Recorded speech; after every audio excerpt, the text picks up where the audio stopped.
So I want to take you back, flashback to February 14th, Valentine's Day, 2020.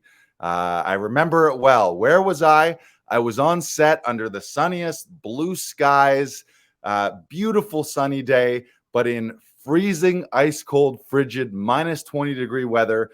And I was standing toe to frozen toe with one of my on-screen heroes, Jason friggin' Momoa. That's right. Aquaman himself, Khal Drago from Game of Thrones, and the lead Baba in his epic show C. I booked a role in his epic series C that was shooting in Toronto. This was season 2, I believe.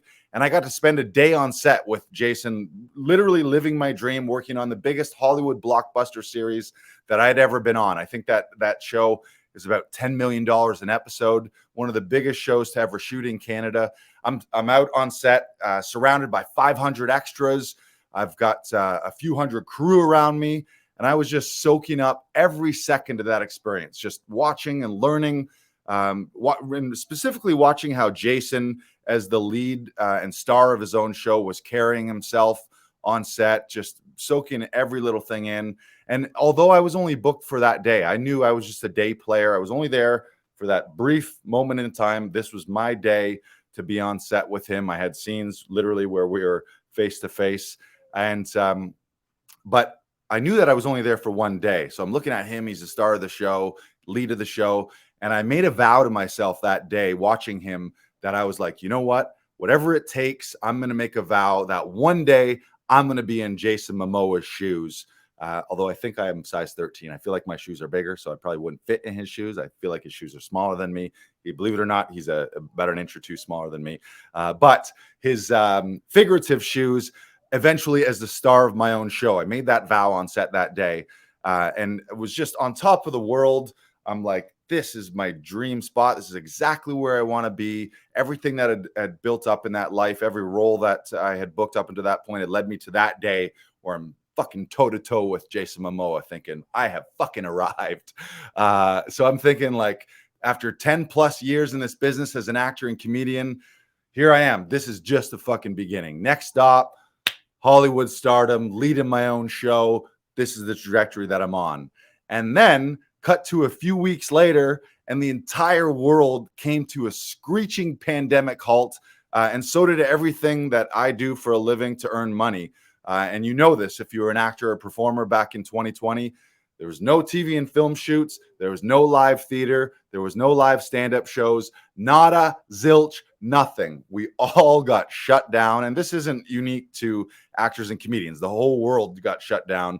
Nobody knew what the hell was going on. But literally everything I was doing in my life, like everything I was doing to spend my time, TV shows, TV auditions, film shoots, stand-up shows, live theater shows, it all stopped, which meant all of my income also stopped at that time too. I had nothing to do and no sources of income. Thank God for the government and some of their subsidies at that time. But everyone knows this. You guys remember this from, I guess it would have been March till around July, March, April, May, June. Yeah, 4 or 5 months.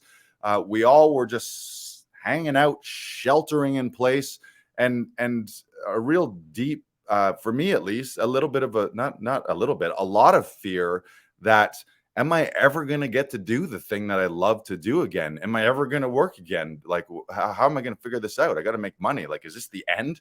So like, I went from 3 weeks earlier, I'm on the top of the world thinking this is my launching point.